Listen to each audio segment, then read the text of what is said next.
Cuando hablamos de devocional, ¿en qué pensamos? ¿En algo muy sencillo? No, la palabra devoción es otra cosa. ¿Sí? Así que no pensemos que, porque este es un devocional esta mañana, pero no lo pensemos desde que sea algo muy sencillo, sino que debe tener toda nuestra devoción.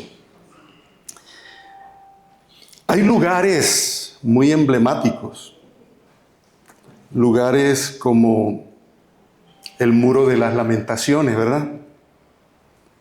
¿Que está dónde? Aquí en Titiribí, ¿sí o no? ¿Dónde está? En Israel. Es un lugar emblemático porque se cumple allí una función, según la tradición de los judíos, de ir a purgar sus pecados allí, ir a confesarle al Señor, ¿verdad? Todas las faltas.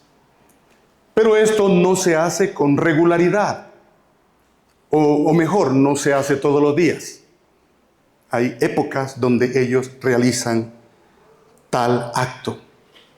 Pero hay otros lugares emblemáticos como el Muro de Berlín, que separaba a Alemania, ¿se acuerdan? Alemania occidental de Alemania oriental, y ese muro se convirtió más que un lugar divisorio entre dos grupos diferentes, con gobiernos diferentes, pero cuando cayó el muro de Berlín, eso tuvo un auge muy grande para todo el mundo, para Europa, porque se acabó con esa división que había entre los nazis y los que no eran nazis. Otro de los lugares es el Arco del Triunfo. ¿Dónde queda eso? En Francia. Y se habla del Arco del Triunfo para celebrar ¿qué cosas? ¿Recuerdan? Las batallas de Napoleón Bonaparte. Y hay muchos otros lugares. Estos se visitan de tiempo en tiempo. Pero hay 3 lugares que son mucho más importantes que los anteriores y que hay que visitar no de vez en cuando, sino constantemente, diariamente, a toda hora. Yo quiero hablarles de esos 3 lugares. Y esos 3 lugares son el monte Sinaí, la cueva del Carmelo de Elías y el monte Calvario. 3 lugares que debemos visitar todos los días. Estos 3 lugares son hitos geográficos y espirituales fundamentales en la tradición bíblica. El monte Sinaí en Egipto es donde Moisés tuvo un encuentro personal con el Señor y recibió los 10 mandamientos, ¿verdad? En el monte Carmelo está la cueva de Elías. Es el refugio donde el profeta escuchó la voz de Dios. Y el monte Calvario, que está ¿dónde? En Jerusalén, es el lugar de la crucifixión de Jesús. El monte Sinaí, el monte Oreb, situado al sur de algunos datos, situado al sur de la península del Sinaí en Egipto, es una montaña de más o menos unos 2.285 metros, venerada por las tradiciones abrámicas, como el lugar de la alianza y la entrega de la ley divina a Moisés. La cueva de Elías, existen 2 tradiciones principales. Una cueva en el monte Carmelo, estoy persuadido que es más allí, venerado por siglos, y la cueva en el monte Oreb, a menudo asociada con el Sinaí, donde el profeta Elías se refugió y experimentó la presencia del Señor en un susurro. Pero está el otro monte, que es el monte Calvario, el Gólgota, ubicado en Jerusalén. Es el lugar de la crucifixión de Jesús, representando el sacrificio máximo y la redención en el cristianismo. Estos sitios son destinos clave de peregrinación representando momentos de, escuchen esto que es importante, revelación, encuentro íntimo con Dios y redención. Ahora quiero hacerles una invitación. Si alguno se quitó los zapatos aquí, nadie se haya quitado los zapatos, las chancletas, para que se los vuelva a poner. Y háganme el favor y nos vamos juntos. Vamos a salir de estas 4 paredes y vámonos para el monte Sinaí. ¿De acuerdo? Vámonos al monte Sinaí. Y tenemos Éxodo capítulo 19. Éxodo 19 del versículo 1 en adelante. Ya estamos en el monte Sinaí. Muy bien. En el mes tercero de la salida, capítulo 19 del versículo 1. En el mes tercero de la salida de los hijos de Israel de la tierra de Egipto, en el mismo día llegaron al desierto de Sinaí. Habían salido de Refidín y llegaron al desierto de Sinaí y acamparon en el desierto, y acampó allí Israel delante del monte. Y Moisés subió a Dios, y Jehová lo llamó desde el monte diciendo: así dirás a la casa de Jacob y anunciarás a los hijos de Israel: vosotros visteis lo que hice a los egipcios y cómo os tomé sobre alas de águila y os he traído a mí. Ahora pues, si diereis oído a mi voz y guardareis mi pacto, vosotros seréis mi especial tesoro sobre todos los pueblos, porque mía es toda la tierra. Vamos a ubicarnos allí en el monte Sinaí. En el monte Sinaí vamos a encontrar 2 asuntos. El primero, el conocimiento acerca de quién es Dios. Pero también vamos a encontrar en el monte Sinaí el propósito de Dios con su pueblo. ¿Cuál es ese propósito? Adoración y obediencia. Repito, en el monte Sinaí vamos a encontrar 2 cosas. Conocimiento de quién es Dios y también el propósito. ¿Cuál es el propósito? Adoración y obediencia. Aquí encontramos en este pasaje y en Éxodo capítulo 34, en los 2 pasajes, se muestra quién es el Señor. Lo primero que encontramos en estos pasajes es: miren cómo los traje sobre alas de águila. Lo primero que encontramos, característica del Señor, es que Dios es un Dios libertador. Los acaba de sacar de Egipto. Egipto era la potencia del mundo, era el imperio del mundo. Y Dios con mano poderosa los sacó de Egipto y los trajo hacia su monte santo. Así que lo primero que encontramos aquí como característica del Señor es que Dios es un Dios libertador, que luego lo vamos a ver en el Monte Calvario. Liberación más que de una cultura y de un pueblo, liberación de la esclavitud, del pecado y de la muerte. Pero allá llegaremos en su momento. Entonces, aquí estamos hablando. Ahora el Señor le dice al pueblo: si oyereis mi voz y obedeciereis mis mandamientos, seréis mi especial tesoro. Seréis un reino de sacerdotes, seréis gente santa. Aquí encontramos a un Dios que tiene un propósito. Cuando traemos el conocimiento de la Escritura, nos damos cuenta que desde Génesis, a través de ese niño que iba a nacer, ya venía la liberación. Y entonces con Abraham aparece Isaac como tipo de Cristo. Y es el propósito de la liberación. Pero ahora Él escoge un pueblo. Es el pueblo de Israel, para que cumpla la gran misión de darle a conocer al mundo, para que los pueblos que ya, por supuesto, por razón del pecado, se habían desviado y adoraban a otros dioses, ahora conocieran al Dios verdadero, pero a partir de su pueblo. Aquí encontramos al Dios de las misiones. Al Dios que llama a un pueblo para que vaya y lleve la verdad a quienes no lo conocen. Pero aquí empiezan a ocurrir varias cosas que son muy interesantes. Porque el Señor le dice, bueno, tú te vas a encontrar conmigo en el monte. Yo voy a aparecer allá. Pero dígale al pueblo que se santifiquen.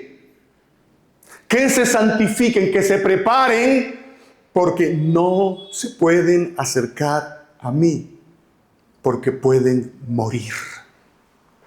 Aquí estamos hablando del Dios que es santo. Aquel que es el completamente otro, pero aquel que es completamente apartado del pecado. Aquí está el Dios santo y esto que se escucha aquí parece tenebroso y muy fuerte. Es decir, la humanidad no se puede acercar a Dios. Tienen que estar a mucha distancia. ¿Por qué? Eso es lo que hace el pecado. Nos aparta de Dios. Y ya no hay forma alguna de que el ser humano, o no había forma alguna de que el ser humano se acercara a Dios. Así que la misma presencia de Dios podía significar para ellos vida, pero también podía significar para ellos la muerte, al acercarse de la manera no correcta, no indicada. Así que ellos se preparan y ya aquí estamos hablando de otra característica de Dios. Es su santidad. A donde los voy conduciendo, lo iba a hacer al final, pero voy a hacerlo constantemente para que esto pueda quedar grabado. Es que ese encuentro de ese Dios con ese pueblo y con Moisés es para que ellos conocieran a Dios y siempre supieran quién es Dios. Las características de Dios, los propósitos de Dios. Y esto es importante para nosotros, porque no se nos debe olvidar quién es Dios. Por eso los estoy llevando, por eso estamos en Sinaí, para que usted siempre recuerde que ese Dios es el Dios libertador, que ese Dios es el Dios que nos ha encomendado ir al mundo para llevar su verdad. Pero que ese Dios es un Dios santo y Él no negocia su santidad con nadie. Pero hay más.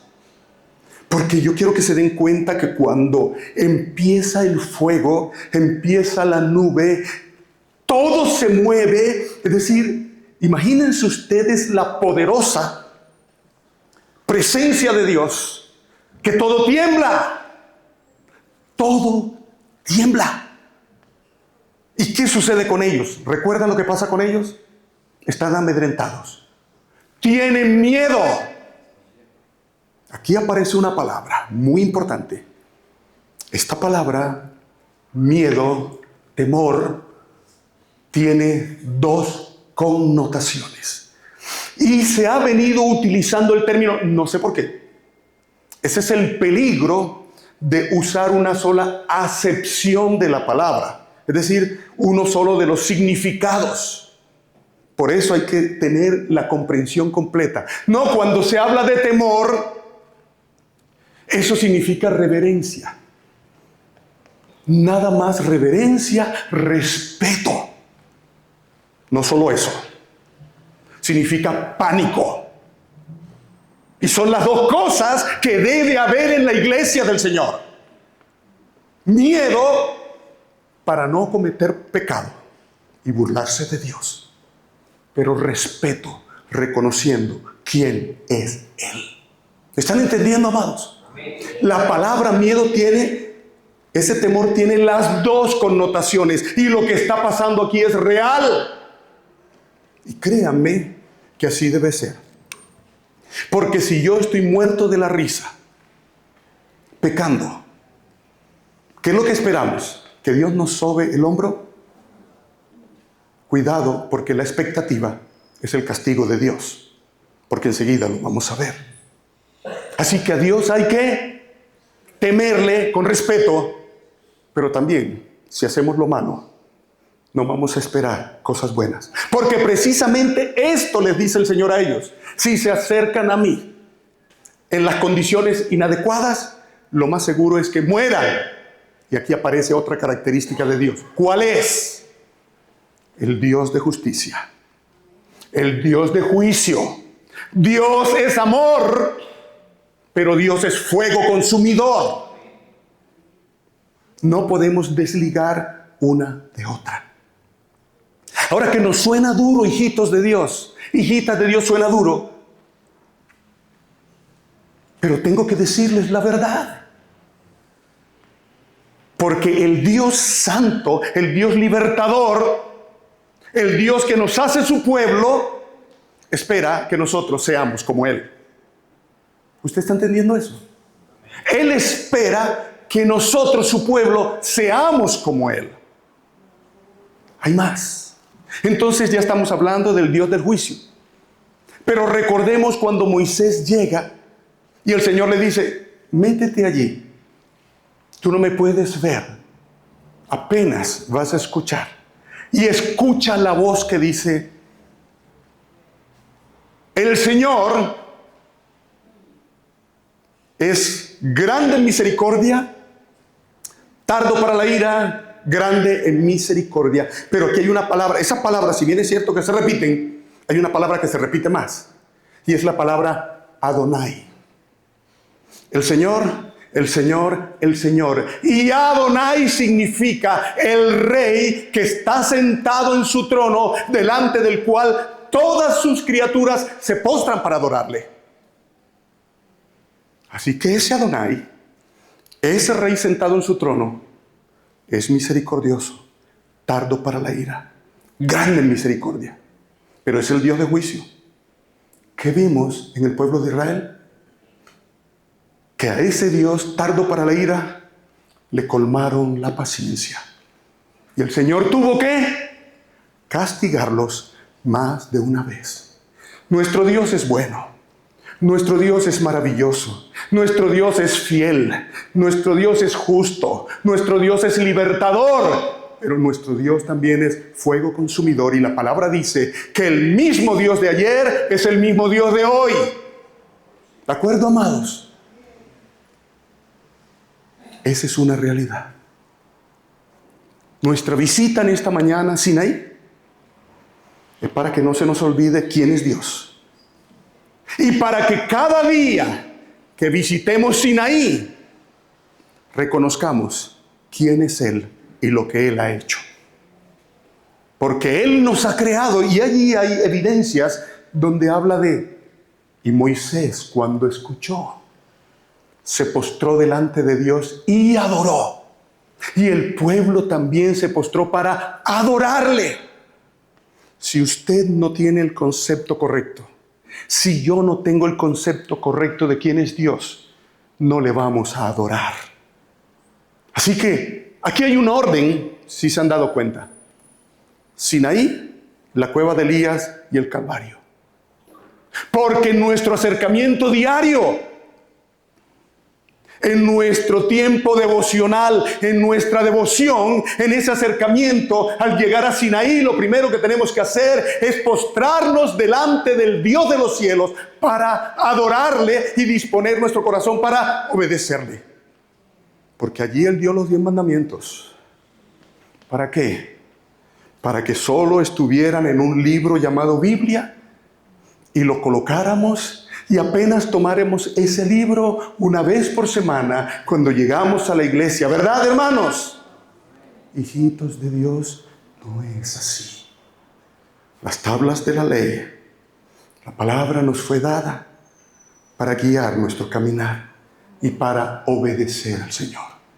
Así que al acercarnos a Sinaí cada mañana, sea a las 3, sea a las 4, sea a las 5 de la mañana, es para reconocer quién es Dios y para disponer nuestra vida para adorarle y obedecerle. Amén, iglesia. Amén. Ahora sí, vámonos de Sinaí y vamos a la cueva de Elías. Cuando nos bajamos de Sinaí, ¿qué encontramos? Después del monte, encontramos el desierto. Encontramos el desierto. Y el desierto es símbolo ¿de qué? De peligro, de tentaciones, de sufrimiento, de ataques. ¿Qué va a garantizar? ¿Qué va a garantizar que en ese caminar del desierto lleno de serpientes, hablando simbólicamente, lleno de serpientes y alacranes, qué va a garantizar que pasemos ese desierto? El haber llegado primero al monte Sinaí. ¿Usted me está entendiendo? ¿Ustedes están entendiendo las analogías que estoy haciendo? Usted no va a poder enfrentar el desierto a menos que haya llegado al monte Sinaí, donde tiene un alto concepto de Dios, donde usted reconoce quién es Él, que tiene el poder y la autoridad para ayudarle, que es el vencedor, que es el todopoderoso. Porque si no, nos quedamos en medio del desierto. Y esto precisamente hace referencia a Elías. Vengan conmigo a Primer Libro de Reyes, capítulo 19. Primer Libro de Reyes, capítulo 19. Dice, ahí hay un subtítulo que tiene en su Biblia que dice, Elías huye a Oreb. Acab dio a Jezabel la nueva de todo lo que Elías había hecho y de cómo había matado a espada a todos los profetas. ¿Están conmigo?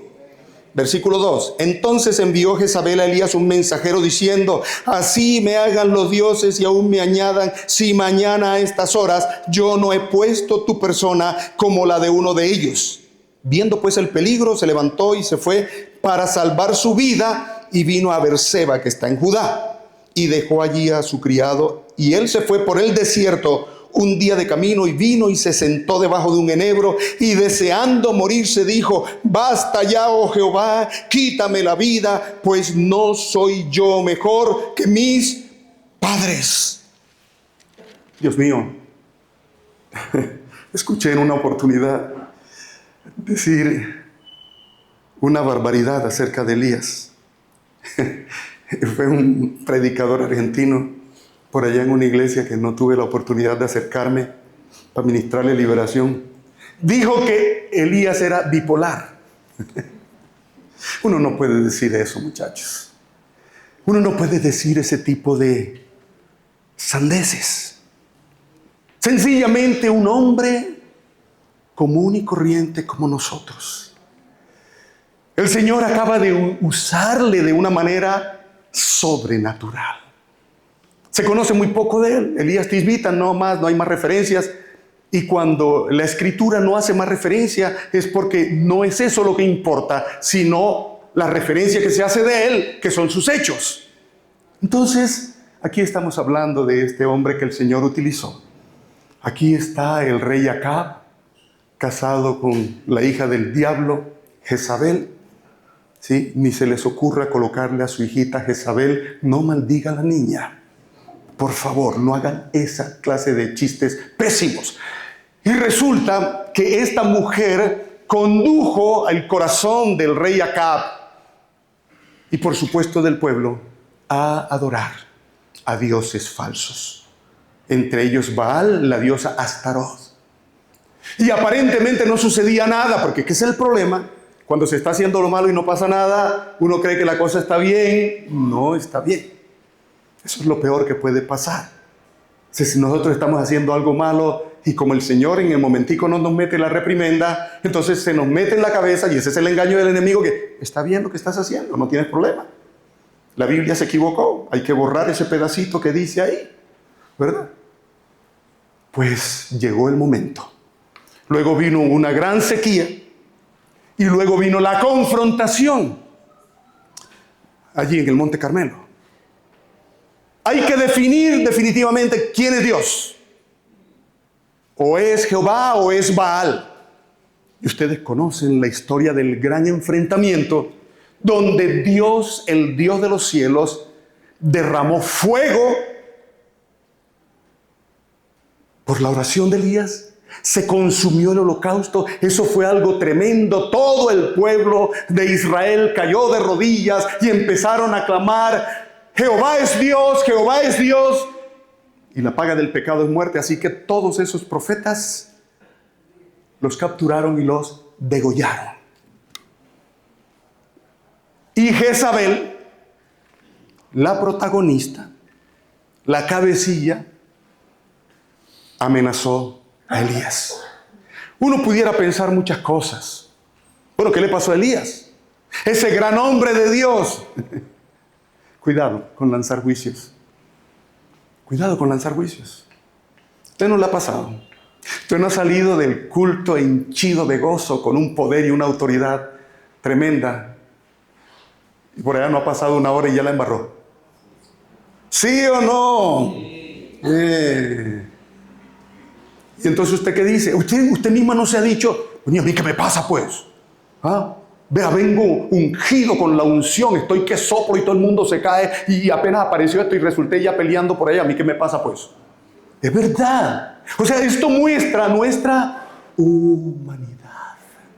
Esto muestra nuestra fragilidad. Y escuchen esto, va a sonar extraño, pero gracias a Dios por esa fragilidad. ¿Saben por qué? Porque al reconocer que somos frágiles, reconocemos que necesitamos al Dios de los cielos. Ahí donde: sí te necesito, Señor, sí te necesito. No me sueltes de tu mano, porque yo solito empiezo a hacer de las mías, pues. Así que aquí está Elías. Aquí está Elías. Tremendo milagro, y ahora te vamos a matar. La amenaza que viene de una mujer es muy peligrosa. Yo le he dicho a los hombres en charlas de pareja: hijito, cuando usted tenga una tentación de irla a embarrar con otra mujer, cuénteselo a su esposa. Pastor, me mata. Yo: por eso, dígaselo, y verá que ella saca ese dedo peligroso y le dice: vea, donde tú, ya, ¿qué hace uno? Vea, quietecito, ¿sí? San Efi, no, eso no mata una mosca. Amados, esa mujer amenazó y este hombre salió despavorido. ¿Qué puede suceder en momentos complejos? ¿Qué puede suceder en momentos complejos donde nos enfrentamos con el peligro, donde nos enfrentamos con ese león que ruge y ruge duro? ¿Qué encontramos en Elías? Se llenó de temor. ¿Será que se olvidó del Señor? Pero la verdad es que salió huyendo y salió por el desierto, queriendo morirse y diciéndole al Señor: Señor, acaba con mi vida, que yo ni me merezco esta vida, Señor, vea lo que me está pasando. Me imagino el rostro del Señor mirando a Elías, ¿verdad? Con su rostro de ternura y de comprensión, entendiendo quién era Elías. Y lo que hace el Señor es atraerlo hacia su cueva. No en el ruido del metro, no en el ruido de la empresa, no en el ruido de la universidad. Es en el silencio de Dios, es en la cueva. El Señor lo atrajo hacia su cueva. ¿Saben para qué? Para darle el reposo, el descanso que él necesitaba. Estad quietos y ved que yo soy Dios. En esa cueva, ¿qué hay en esa cueva? En esa cueva está el reposo. ¿Qué hay en esa cueva?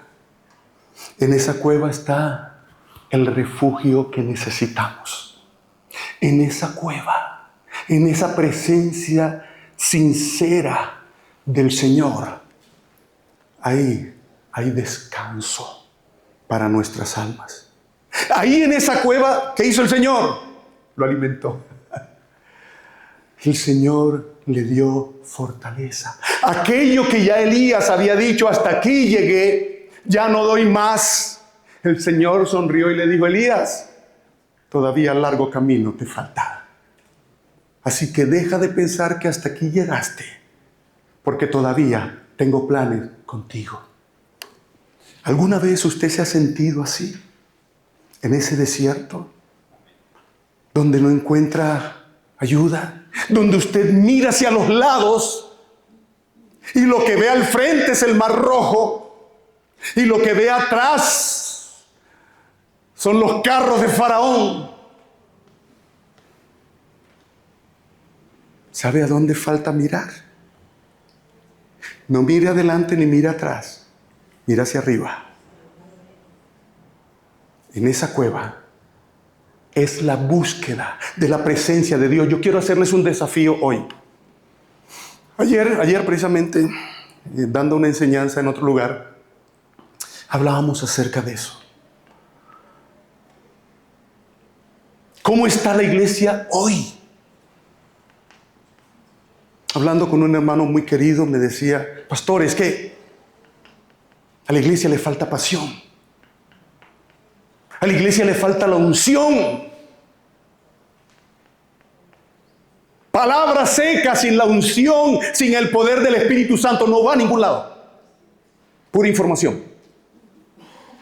Pura información. Aquí cabezones. Y le citamos palabra a todo el mundo. ¿Eso para qué? El doctor Theodoner decía: no hay nada más grande que la predicación de la palabra en el poder del Espíritu Santo. Eso es otra cosa. ¿Dónde está el poder de la iglesia hoy? Nosotros tenemos una tarea grande. En Hechos de los Apóstoles se registra que cuando llegaban los cristianos, llegaban, ¿saben quiénes? Los perturbadores. Hasta aquí han llegado esos perturbadores. Aquí tienen la vida de todo el mundo aquí embolatada, porque ahora parece que nos han dicho a todos que de la comodidad que teníamos estamos mal, que necesitábamos volvernos a Dios. ¿Dónde están esos perturbadores hoy? Somos igualitos a los de allá afuera. Peleamos igual, nos divorciamos igual, los noviazgos son iguales. ¿Dónde está la diferencia de la iglesia de Cristo con el mundo común y corriente? Nos falta pasión, nos falta la unción, nos falta el poder del Espíritu Santo. ¿Y sabe dónde se consigue eso? En la cueva de Elías. Si usted no se mete a la cueva a buscar el reposo, a descansar en el Señor y a escuchar la voz de Dios, usted no se va a poder levantar en el poder del Señor para dar testimonio de lo que el Señor ha hecho en su vida y para dar testimonio de lo que el Señor hará en los demás. La iglesia de Cristo necesita el poder del Señor. Ahora, algo más. Antes de ir al Calvario, no son nuestras oracioncitas, hijitos. Yo los desafío en esta mañana. No son nuestras oraciones en el metro, porque no tuve tiempo. Señor, aquí estoy. No son las oraciones en el bus. No son las oraciones en el área de trabajo. Usted puede hablar con el Señor en el lugar que usted quiera. Y es válido. Pero aquí estamos hablando de otra clase de oración.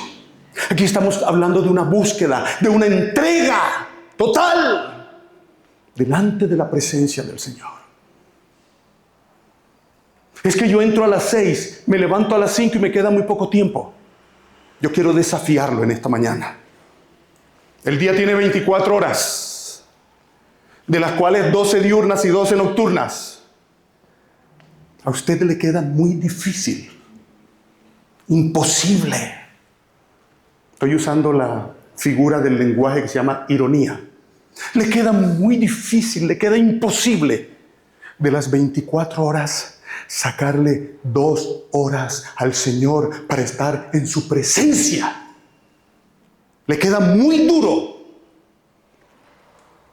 Queremos el poder, la unción del Señor, para seguir a través del desierto, tenemos que pagar el precio. Tenemos que pagar el precio. Y la fuerza, la autoridad, la llenura, el ánimo, el aliento, lo encontramos en la misma presencia del Señor. Lo desafío, saque el tiempo. Así como sacamos el tiempo para otras cosas, saque el tiempo para el Señor.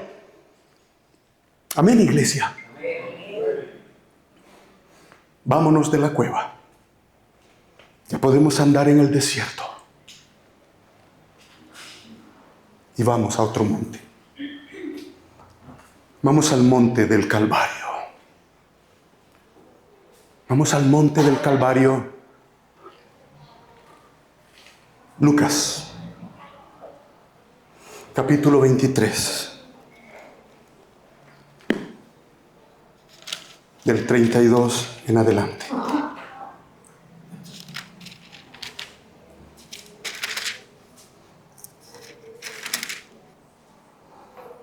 Dice así, versículo 32. Llevaban también con él a otros dos que eran malhechores para ser muertos. ¿A qué olía el monte Calvario? A muerte. Y esa palabra es clave. Y cuando llegaron al lugar llamado de la Calavera, le crucificaron allí y a los malhechores, uno a la derecha y otro a la izquierda. Y Jesús decía: Padre, perdónalos porque no saben lo que hacen. Allí estaba el justo por los injustos. Había sido abofeteado. Había sido escupido. Había sido objeto de burla. Había sido juzgado y no encontraban en él culpa. Y ese era el diálogo que intercambiaba Pilatos con Caifás. No encuentro culpa en este hombre.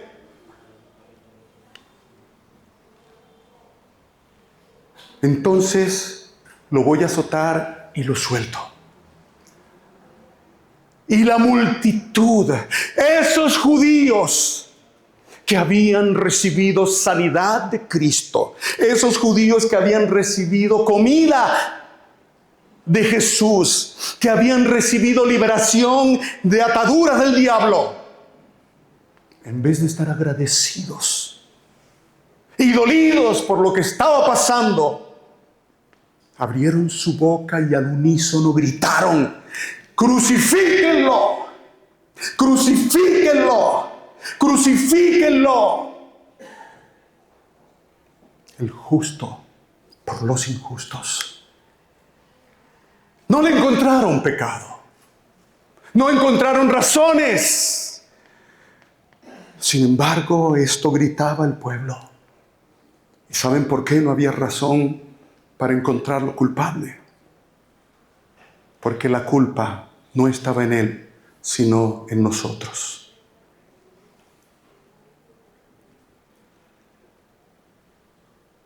Crucifíquenlo. Como el peor de los malhechores. Como el peor de los malhechores. Pero ahora sucede algo que es inaudito. No tiene sentido. Humanamente, ¿cómo debía sentirse Jesús? Triste, adolorido, maltratado, cansado físicamente y resentido.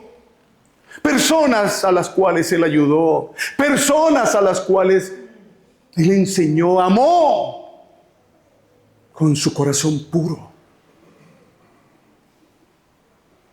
Pero no fue así. No fue así.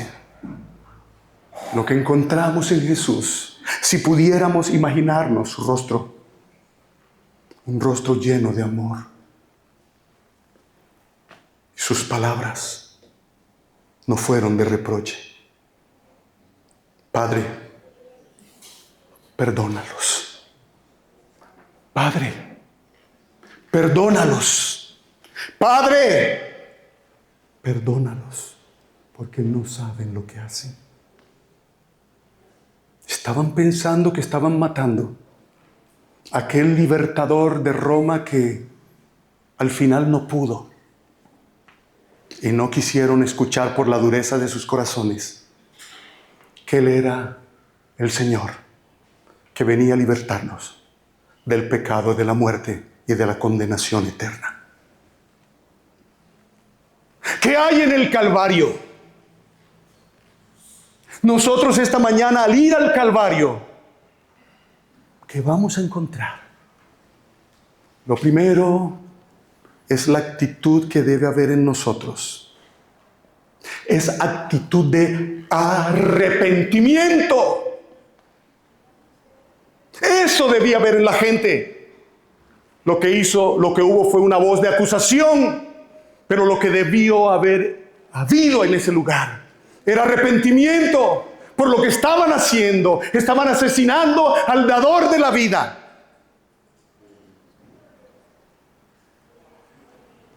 Pero lo segundo que vamos a encontrar en el Calvario, cuando tú y yo vayamos, es al arrepentirnos, encontrar el perdón de Dios. Un perdón que viene a nosotros de manera gratuita, pero un perdón que debe salir también de nuestro corazón con gratitud hacia aquellas personas que nos han ofendido. Qué tristeza encontrar en el mundo y aún dentro de la iglesia personas resentidas. Personas resentidas. Si alguien debiera estar resentido, sería el Señor Jesús, y no lo hizo. Extendió su perdón como un regalo. Pero el desafío para nosotros es arrepentirnos de nuestros pecados, pero ¿saben también de qué debemos arrepentirnos? De no perdonar a aquellos que nos han ofendido y proceder a perdonarlos. Pero hay más. ¿Saben qué hay en la cruz? Muerte. ¿Saben qué hay en la cruz? Muerte. El que quiera ser mi discípulo, el que quiera ser mi seguidor, niéguese a sí mismo, tome su cruz. Y tomar la cruz es morir al yo, morir a mis deseos, morir a mis pretensiones, morir a mi humanidad pecaminosa y vivir para Cristo. En esta mañana, al llegar a la cruz, al monte Calvario, es para que lleguemos arrepentidos pidiendo perdón por nuestros pecados, para recibir el perdón de Dios, para dar el perdón también que otros necesitan, y para que postrados delante de Él, anhelemos morir para que viva Cristo en nosotros. Pablo dijo, hablando a la iglesia de Galacia, en Gálatas 2:20, con Cristo estoy juntamente crucificado, y ya no vivo yo, mas vive Cristo en mí. Y lo que ahora vivo en la carne, lo vivo por la fe del Hijo de Dios que me amó y murió por mí. Así que debemos visitar estos 3 lugares cada mañana. Ir al monte Sinaí para reconocer la grandeza, el poder, la soberanía del Dios de los cielos, exaltarle por lo que Él es y ha hecho, adorarle, dispuestos para obedecerle. Pero también entrar a la cueva de Elías para descansar, para derramar nuestra alma cargada. Venid a mí los cansados y trabajados, que yo los haré descansar. Allí hay fuerzas, pero tenemos que pagar el precio. No son los 10 minutos, no son los 15 minutos. Saca el tiempo para el Señor. Así como podemos contar con Él todo el día, porque Él está ahí. Saquemos el tiempo para buscar el rostro del Señor. Y terminemos en ese tiempo devocional, en la cruz, arrepentidos, pidiéndole perdón a Dios, perdonando a quienes nos han ofendido. Y si Elías dijo que se quería morir, que nosotros podamos decirle al Señor hoy: Señor, yo quiero morir, pero quiero morir a mí, para que tú vivas en mí. Amén, iglesia.